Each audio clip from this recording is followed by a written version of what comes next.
gelen Osman Hamdi Bey gibi Puştayn ve Human'da kitaplarında buldukları pek çok şeye karşın anıtın etkileyici yerel bir üründen başka bir şey olmadığını belirttiler. Bu nedenle arkeoloji dünyası Nemrut Dağı'ndaki buluntuları sadece megaloman bir kralın kendini yüceltmek için yaptırdığı gösterişli bir anıt olarak algıladı.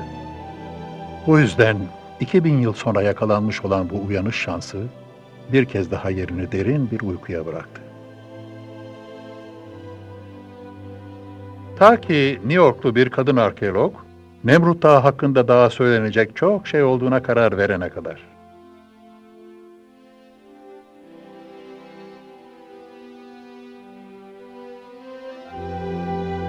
Arkeoloji ve mimari üzerine eğitim almış olan Teresa Güell, 1946'da Türkiye'nin doğusundaki bir kazıda çalışıyordu. Puştayn ve Human'ın kitabını okuduktan sonra 1947'de Nemrut Dağı'na kısa bir yolculuk yapmaya karar verdi. Eski çağ tarihi ve sanatı konusunda eğitimli olan Güell, dağın tarihin en büyük gizemlerinden birinin cevabını sakladığına emindi. Milattan önce 8. yüzyılda birdenbire tarihi kayıtlardan kaybolan Hititlere ne olmuştu? Teresa Güell sorusunun cevabını mutlaka bu bölgede bulacağına inanıyordu. Yerel halkın bir kadının tek başına Nemrut Dağı'na tırmanmasının çok tehlikeli olacağına dair uyarıları bile fikrini değiştirmeyi başaramadı. 1947 yılının Temmuz ayında Teresa Güell, Nemrut Dağı'nın tepesindeydi. Nemrut Dağı'nı ve onun üzerindeki Antiokos Tapınağı'nı görünce güzelliği ve görkemi karşısında dona kaldım. Buradaki araştırmaların hayat boyu sürecek bir çalışma olduğunu anladım. Gerçekten de öyle oldu. 1953 yılında 52 yaşındaki Teresa Güell, işitme yeteneğini hızla yitirmesine rağmen, Amerikan Doğu Araştırma Okulu'nun sponsorluğunda, Türkiye'nin doğusunda bir kazıya liderlik eden ilk kadın arkeolog oldu.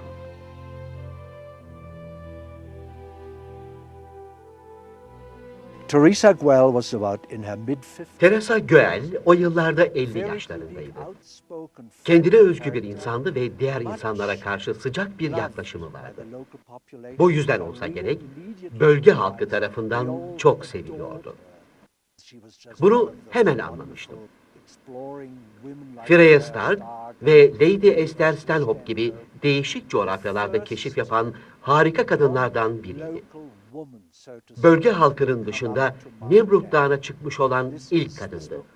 Bu özel durum her zaman onun çok yönlü kişiliğiyle bağlantılı bir şey olarak kalacaktır.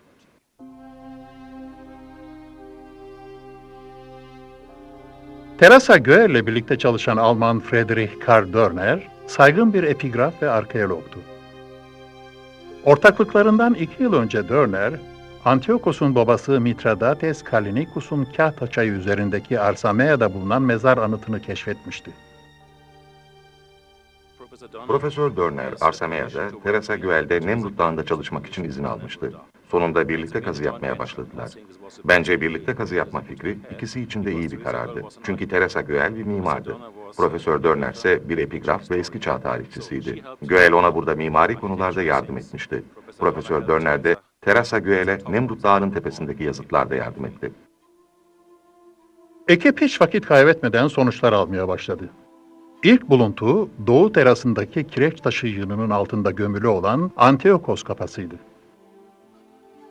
Bunu Antiochos'un tanrılar tarafından karşılanışını betimleyen batı terasındaki kabartmalar izledi. Bu arada Dörner eski Yunanca yazıtları bir araya getirmekle ve onların çevirilerini yapmakla uğraşıyordu. Genellikle kalıntıları bir araya getirip onarmak çok yorucu oluyordu. 2000 yıllık tahribatın zararlı etkileri ve pek de hoş olmayan çalışma koşulları yüzünden iş iyice zorlaşıyordu. Dağda gündüzleri 40-45 dereceye kadar çıkan sıcaklık geceleri dondurucu bir soğuğa dönüşüyordu. En yakın ırmaktan bir kap su getirmek bile 3 saatlik bir yolculuğu gerektiriyordu. Gölgesinde oturacak bir tek ağaç yoktu. Hiçbir korunağı olmayan bu tepelerde rüzgarın, yağmurun ve tozlu fırtınaların merhametine kalmıştık. Bunlar yetmezmiş gibi bir de etrafta dolaşan ayılar vardı. Teresa Güell. 1950'li yılların ortalarında burada Dağdaki hayatı düşünmek bana hoş anılarla beraber çetin mücadeleleri de hatırlatıyor. Yazın ortasındayken bile hava şartlarının inanılmaz derecede değiştiğini görebiliyorduk. Çok kısa bir süre içinde bulutlar toplanıyor ve bir dolu fırtınası başlıyordu. Çadırlarımızı ve tutabildiğimiz bütün eşyalarımızı tutuyorduk ama yine de fırtınada her şey uçuyordu. Kamp, fırtına sonrasında her zaman bir savaş alanını andırırdı. Bütün bu zor şartlara karşın Göel ve Dörner ellerinden geldiği kadar çok bilgi toplamaya devam ettiler. Artık bölgenin kesin bir planını çıkartabilecek durumdaydılar. Nemrut ve Kahta çayı üzerindeki Arsamea mezar anıtlarında yapılan daha ayrıntılı incelemelerde pek çok ortak nokta bulundu. Çift platform, basamaklar, tanrı kabartmaları ve Küçük Asya'daki en uzun iki eski Yunanca yazıt gibi. Helenistik Pers ve Hitit tarzlarının sentezinden oluşan heykelleriyle Nemrut Dağı'ndaki anıt mezar, daha önce yapılan Arsamea Tapınağı'nın geliştirilmiş bir haliydi. Antiyokos'un mezar anıtının köklü bir geleneğin ürünü olduğu açıkça ortadaydı. Antiyokos, buradaki arkeolojik parçalarda, sanatta ve anıtsal heykellerde Pers, Makedon ve Yunan geleneklerini bütünleştirmiş, bunlara ek olarak yeni bir komagene kimliği, bir komagene kültürü oluşturmaya çalışmış. Buluntulardan bir tanesi çok özeldi. Batı terasındaki bu arslan kabartması, realist Yunan geleneğine uygun olarak yapılmıştı. Ama kafası ve yelesinin Hitit etkileri taşıdığı açıkça görülebiliyordu. Aslanın sırtında 3 gezegen, 19 takım yıldızı ve hilal biçiminde bir ay vardı. Yazıtta arslanın üzerindeki gezegenlerin Jüpiter, Merkür ve Mars olduğu belirtiliyordu. Şaşırtıcı bir şekilde gezegenlerin hepsi de tapınaktaki tanrı heykelleriyle temsil ediliyordu. Bu, belli bir yılı ve günü belirten bir horoskop. Bilinen en eski Yunan horoskopu. Arkeolojik açıdan eşsiz bir buluntu. Bütün verileri bir araya getirdiğimizde bize M.Ö. 1. yüzyıldaki bir tarihi verir. Dünyadaki en eski horoskoplardan biri olan aslan kabartması, daha fazla araştırmaya layık bir buluntuydu. 1955'te aslanın sırtındaki yıldızlarla ilgili yapılan araştırmalar sonucunda, yıldız dizininin M.Ö. 7 Temmuz 62 tarihini simgelediği bulundu. Bu tarihin neyi belirttiğine dair tartışmalar bugün hala devam etmektedir. M.Ö. 62 tarihi Antiyokos'un hayatındaki pek çok olayla çakışabilir. O tarihlerde Romalılarla barış yaptığını biliyoruz. O yüzden bu taş, Antiyokos'un tahta çıktığı ya da Romalıların gözünde resmi olarak kral olduğu tarihi gösteriyor olabilir. Aynı zamanda Nemrut Dağı Tapınağı'nın ne sürede yapıldığını göz önünde bulundurursak, bu taş, tapınağın yapımına başlanılan günü de temsil ediyor olabilir. Kesin olan bir şey vardı. 1883'te sadece etkileyici yerel bir ürün olarak adlandırılan şey, sanatta, dinde ve mimaride Hitit etkilerini taşıyan, Doğu ile Batı'nın uyumunu temsil eden çok önemli bir anıt haline gelmişti. Artık şu biliniyordu. Büyük Hitit İmparatorluğu kısmen de olsa Nemrut Dağı'ndaki anıtlarda yaşıyordu. Teresa Göel uzun yıllar boyunca burayı inceledikten sonra Antiyokos'un tasarımındaki etkilerin sadece Pers İmparatorluğundan ve eski Yunan dünyasından gelmediğini anladı. Burada aynı zamanda büyük ölçüde Hititlerin de etkisine rastlamak mümkündü. Bunun üzerine arkeoloji dünyasını Hitit dönemi etkilerinin yüzlerce yıl önce ölmediğine, her zaman burada, Komagene bölgesinde kısmen de olsa var olduğuna ikna etmeye çalıştı. Arkeoloji dünyası Nemrut Dağı'nın tarihi ve mimari değerini daha iyi anlamaya başlamıştı. Anıtın her bir köşesinde yaratıcısının varlığı hissediliyordu. Artık Nemrut Dağı ile bütünleşmiş olan Teresa Göel, anıtı ve Komagene krallığını Antiyokos'un gözünden görebiliyordu.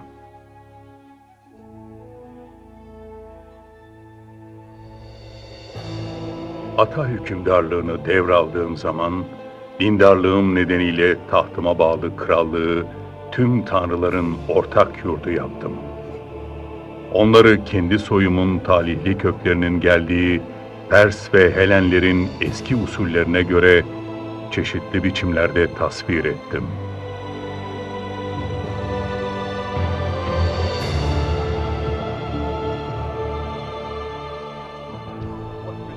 Bir insana böyle bir anıtsal tapınak yaptıran şey nedir diye merak ediyorum. Otobiyografik yazıtlar, heykellerin büyüklüğü ve Nemrut Dağı'nın bulunduğu konum. Bütün bunlar bize kendine çok güvenen bir insanı göstermektedir. Hatta Antiochos'un fazlasıyla kendini beğenmiş olduğunu bile söyleyebiliriz. Bir insana Toros Dağları bölgesinin bu kısmındaki en yüksek noktaya bu kadar büyük bir anıtsal tapınak yaptıran şey bu kendini beğenmişlik olsa gerek.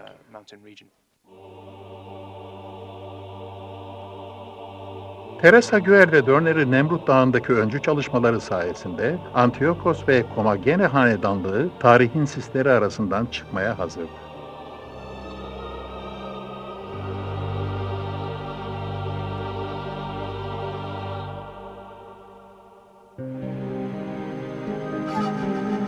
Fırat, antik ismiyle Öfrates, Batı ile Doğu arasındaki doğal sınır.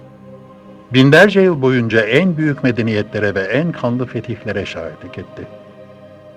Nehre egemen olmak, Pers ülkesine, Hindistan'a ve Mezopotamya'ya çıkan yolları kontrol etmek demekti.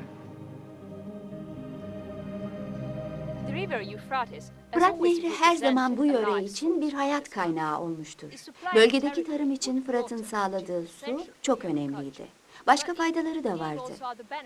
Buradan nehrin geçmesi onu egemenliğine almış olan şehrin ve dolayısıyla şehre egemen olan ülkenin iyi bir gelir elde etmesini sağlıyordu. Nehir aynı zamanda bir sınırdı ve bir şekilde iletişim yoluydu. Fırat tanrısına adanmış yazıtların bazılarını düşünecek olursak bu nehrin önemi açıkça ortaya çıkar. Komagene, muhteşem Fırat'ın kıyılarında kurulmuş olan pek çok krallıktan sadece bir tanesiydi. 9. yüzyılda Kummuhu adı verilmiş olan bu bölge, önce Hititler, ardından da Asurluların egemenliği altında refah içinde yaşadı.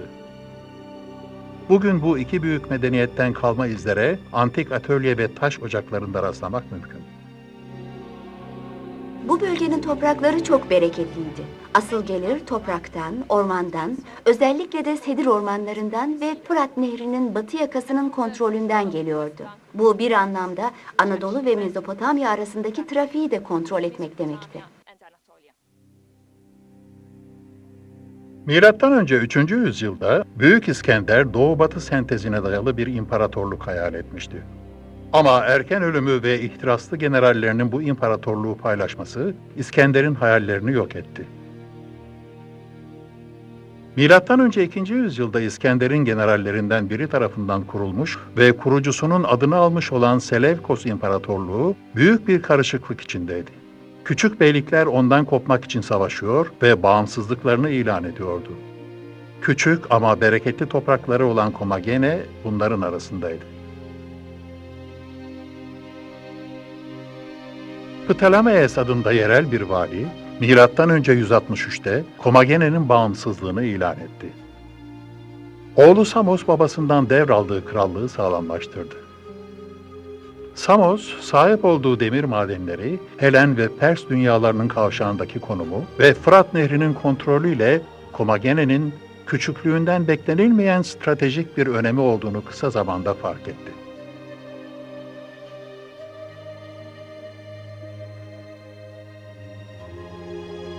Farklı kökenleri olan halkını birleştirmek için Samos, Pers ve Yunan sentezine girişti. Ayrıca başkenti Samsat'ı sağlamlaştırarak Fırat Nehri'nin en önemli geçiş noktası haline getirdi.